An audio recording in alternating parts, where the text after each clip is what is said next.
Hi friends, welcome back to my channel. നമ്മളിന്ന് വന്നിരിക്കുന്നത് ബോഡിയും ഫേസൊക്കെ നല്ല സോഫ്റ്റനായിട്ട് എടുക്കാൻ വേണ്ടിയിട്ടുള്ളൊരു ഐഡിയ ആയിട്ടാണ് കേട്ടോ. അതിന് വേണ്ടിയിട്ട് നമ്മൾ അതായത് ബോഡി ആൻഡ് ഫേസ് പോളിഷിംഗ് എന്നാണ് ഇതിന് പറയുക. നല്ല സോഫ്റ്റ് ആയിട്ട് എടുക്കുക. അതിന് വേണ്ടിയിട്ട് നമ്മൾ അലോവേര ജെൽ ഇങ്ങനെ ചെറിയ കഷ്ണങ്ങളാക്കി എടുക്കുക. ആദ്യം നിങ്ങളിതിൻ്റെ എഡ്ജൊക്കെ കളഞ്ഞിട്ട് നല്ലോണം വാഷ് ചെയ്തിട്ട് കുറച്ച് നേരം ഒന്ന് വെച്ച് കഴിഞ്ഞാൽ അതിൻ്റെ മഞ്ഞക്കറ ഒഴുകിപ്പോകും. എന്നിട്ട് ഒന്നും കൂടെ വാഷ് ചെയ്തിട്ട് വേണം ഇതെടുക്കുക, അല്ലെങ്കിൽ നമുക്ക് ചൊറിച്ചിൽ വരും. പിന്നെ കുറച്ച് കോഫി പൗഡർ, അതിൻ്റെ ഒരു കാൽഭാഗത്തോളം ടെർമറിക് അഥവാ നമ്മുടെ മഞ്ഞൾ, കസ്തൂരി മഞ്ഞൾ എടുക്കുന്നതായിരിക്കും കൂടുതൽ നല്ലത്. അല്ലെങ്കിൽ പച്ചമഞ്ഞളാകുമ്പോൾ കുറച്ചും കൂടി നമ്മുടെ ഫേസിലും ബോഡിയിലൊക്കെ കറയുണ്ടാകും, പക്ഷെ അത് നല്ലതാണ് കേട്ടോ. എടുക്കാൻ പറ്റുമെങ്കിൽ അതെടുക്കുക. അത് രണ്ടും കൂടെ മിക്സ് ചെയ്ത് വെക്കുക. അതിനുശേഷം നമുക്ക് ഈ ഒരു പീസാക്കി വെച്ചിട്ടുള്ള അലോവേര നമുക്കൊന്ന് അതിൻ്റെ ഒരു തൊലി ഒരു ഭാഗത്തത് കളഞ്ഞെടുക്കുക. നല്ലോണം വാഷ് ചെയ്തത് കൊണ്ട് തന്നെ ഇതിൻ്റെ മഞ്ഞക്കറ പോയത് കൊണ്ട് തന്നെ ഒരു ചൊറിച്ചിലോ ഒന്നും വരില്ല കേട്ടോ. അപ്പോൾ ഇങ്ങനത്തെ കത്തി എടുത്തിട്ട് നമുക്ക് ഇങ്ങനെ അങ്ങോട്ടും ഇങ്ങോട്ടും ഇങ്ങനെ വരഞ്ഞു കൊടുക്കുക. നല്ലോണം ഒന്ന് വരഞ്ഞു കൊടുത്തു കഴിഞ്ഞാൽ ആ ജെല്ലൊന്നെല്ലാം ഒന്ന് ഇളകി വരും. മനസ്സിലായില്ലേ? അങ്ങനെ ഒന്ന് ജസ്റ്റ് ഒന്ന് വരഞ്ഞു കൊടുത്ത് എടുക്കുക കേട്ടോ. അതിന് ശേഷം നമ്മൾ ഇത് ഈ ഒരു മിക്സിലേക്ക് നമ്മൾ നല്ലോണം ഒന്ന് ഡിപ്പ് ചെയ്തെടുക്കുക. എന്നിട്ട് മുക്കിയെടുത്തിട്ട് നമ്മുടെ കയ്യിൽ എവിടെയാണ് നിങ്ങൾക്ക്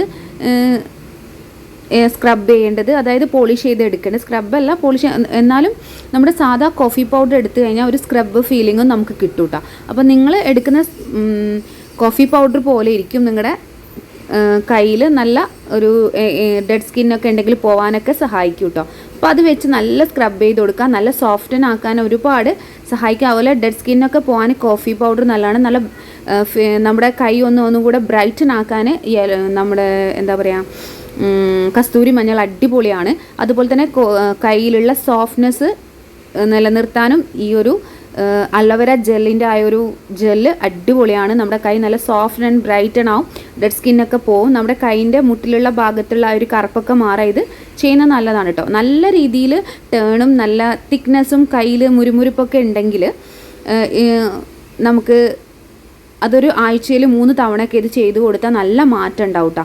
അപ്പോൾ നിങ്ങൾക്ക് അങ്ങനെ കൂടുതലായിട്ട് എഫക്റ്റഡ് ആയിട്ടുണ്ടെങ്കിൽ ആ ഒരു കൈൻ്റെ ആ ഭാഗത്തൊക്കെ നമുക്ക് കറുത്ത പാടുകളൊക്കെ ഉണ്ടാവും. അതൊക്കെ നമ്മൾ എന്തെങ്കിലും പിടിച്ച് ബൈക്കൊക്കെ ഓടിക്കുകയാണെങ്കിൽ അവിടെ നല്ല പാടുണ്ടാവും. അല്ലെങ്കിൽ എന്തെങ്കിലും ജോലി ഡെയിലി ചെയ്യുന്ന ആൾക്കാരാണെങ്കിൽ എന്തെങ്കിലുമൊക്കെ പാടുകളൊക്കെ ഉണ്ടാവും. അതൊക്കെ മാറാൻ ഇങ്ങനെ ആഴ്ചയിൽ ഒരു 3 തവണ ചെയ്യുക. പിന്നെ നിങ്ങൾ ഒരു ആഴ്ചയിൽ 1 തവണ, പിന്നെ അങ്ങനെ കുറച്ച് മാസത്തിൽ 1 തവണയൊക്കെ ആക്കി എടുത്താൽ മതി കേട്ടോ. അപ്പോൾ കണ്ടില്ലേ, നല്ല രീതിക്ക് തന്നെ കൈൻ്റെ മുട്ട് വരെ നിങ്ങൾക്ക് ബോഡിയിൽ ഏത് ഭാഗത്ത് വേണമെങ്കിലും ഇത് യൂസ് ചെയ്യാം കേട്ടോ. അപ്പോൾ കൈയൊന്ന് ഞാൻ വാഷ് ചെയ്ത് വന്നിട്ടുണ്ട്. ഇതുപോലെ തന്നെ നമ്മൾ ഫേസിലും ഒന്ന് ചെയ്യേണ്ടതുണ്ട് കേട്ടോ. അപ്പോൾ ഫേസിൽ ചെയ്യുന്നതും കൂടെ ഞാനിവിടെ കാണിച്ചു തരാം. കുറച്ച് ലൈറ്റിൻ്റെ കുറവുണ്ട്, കറണ്ട് ഇല്ലായിരുന്നു. അപ്പോൾ നമുക്കതെങ്ങനെ ചെയ്യാമെന്ന് നോക്കാം കേട്ടോ. ഇങ്ങനെ ഒരു പീസ് എടുക്കാം. അത് അവിടെ ചെയ്ത പോലെ നമ്മൾ കയ്യിലൊക്കെ ചെയ്തതുപോലെ തന്നെയാണ് ഫേസിലും ചെയ്യേണ്ടത് കേട്ടോ. അപ്പോൾ ഒരു സൈഡ് എഫക്ട്സോ ഒന്നും വരില്ല. നല്ല സാധനമാണ്, നമുക്ക് ബോഡിയിലും ഫേസിലൊക്കെ യൂസ് ചെയ്യാൻ പറ്റും. അതുപോലെ തന്നെ ഇതിൻ്റെ കണ്ണിൻ്റെ അടിയിലുള്ള കറുപ്പൊക്കെ മാറാൻ ഇത് നല്ലതാണ്. കാരണം സോഫ്റ്റ് ആയിട്ടുള്ള അലോവേര ജെല്ല് കൊണ്ടാണ് നമ്മൾ സ്ക്രബ് ചെയ്യുന്നത്. അതുകൊണ്ട് തന്നെ നമ്മുടെ ഫേസിലും ബോഡിയിലൊന്നും ഒരു ഹാഷസും വീഴാൻ ചാൻസസ് ഒന്നുമില്ല.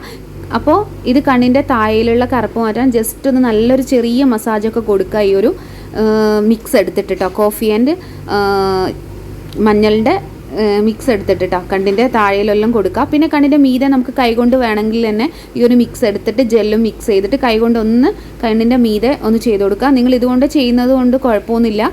അലർജിയോ അങ്ങനെ എന്തെങ്കിലും ഉണ്ടെങ്കിൽ ഒന്ന് പാച്ച് ടെസ്റ്റ് ചെയ്ത് നോക്കുക ആദ്യം. നിങ്ങൾക്ക് അലോവേര ജെൽ എല്ലാവർക്കും നല്ലതായിരിക്കണം എന്നില്ല കേട്ടോ. ചില ആൾക്കാർക്ക് അത് അലർജറ്റിക് ആവാറുണ്ട്. അപ്പോൾ ഇതിൻ്റെ ചില ആൾക്കാർക്ക് ചില സമയങ്ങളിൽ നിങ്ങൾ എന്താ ചെയ്യേണ്ടതെന്ന് വെച്ചാൽ ഇത് നല്ലോണം വാഷ് ചെയ്തിട്ട് ഇതിൻ്റെ മഞ്ഞക്കറ ഉറ്റിയതിന് ശേഷം മാത്രം എടുക്കുക. അലോവേര ജെല്ല് നല്ലോണം വാഷ് ചെയ്തിട്ട് എഡ്ജൊക്കെ മുറിച്ചിട്ട് നമ്മൾ എന്ത് ചെയ്യുക, ഒന്നിങ്ങനെ അവിടെ വെക്കുക, ഒരു പേപ്പറിൽ ഇങ്ങനെ വെച്ച് കൊടുത്തു കഴിഞ്ഞാൽ അതിൻ്റെ മഞ്ഞക്കറയൊക്കെ ഒഴുകിപ്പോവും. കണ്ടില്ലേ?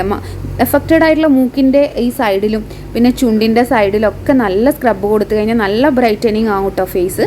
അപ്പോൾ നല്ലോണം ബോഡിയിലും ഒക്കെ ചെയ്യാം. ഇങ്ങനെ തന്നെ ചെയ്ത് കൊടുക്കുക കേട്ടോ. ഒരു 5 മിനിറ്റൊക്കെ നമുക്ക് നല്ല സ്ക്രബ് ബോഡിയിലും കയ്യിലൊക്കെ കൊടുക്കാം. കണ്ടില്ലേ? കയ്യിലൊന്ന് എടുത്തിട്ട് ജസ്റ്റ് ഒന്ന് കണ്ണിൻ്റെ ചുറ്റിലും ചെയ്ത് കൊടുത്തു കഴിഞ്ഞാൽ അത് അവിടെയും നല്ലൊരു കളറ് വരും, നല്ല ബ്രൈറ്റനിങ് വരും. അപ്പോൾ ഞാൻ കുളിച്ചൊക്കെ വന്നിട്ടുണ്ട് കേട്ടോ. കണ്ടില്ലേ? ഇപ്പോൾ മേക്കപ്പ്സ് ഒന്നും ഇട്ടിട്ടില്ല, ഞാൻ കുളിച്ചിട്ട് അപ്പോഴേ വന്നതാണ്. കണ്ടില്ലേ? നല്ല ബ്രൈറ്റനിങ് ആയിരിക്കും നമ്മുടെ ഫേസിന്. ഇത് നിങ്ങൾ നമ്മളിപ്പോൾ വെയിലൊക്കെ കൊണ്ട് ടേൺ ആയിട്ടിരിക്കുന്ന ടൈമിനാണെങ്കിൽ ഇത് നിങ്ങൾ ചെയ്യുന്നത് ഏറ്റവും നല്ലതായിരിക്കും കേട്ടോ. അപ്പോൾ ആ സമയം പിന്നെ വെയിൽ കൊള്ളാതെ നോക്കുക. നിങ്ങൾ എന്ത് സ്കിൻ കെയർ ചെയ്തിട്ടും നിങ്ങൾ സൺസ്ക്രീൻ ഇടാതെ പുറത്ത് പോകാൻ പാടില്ല. അപ്പോൾ മസ്റ്റായിട്ട് ഏതെങ്കിലും നല്ലൊരു സൺസ്ക്രീൻ ഡെയിലി യൂസ് ചെയ്യാൻ നോക്കുക.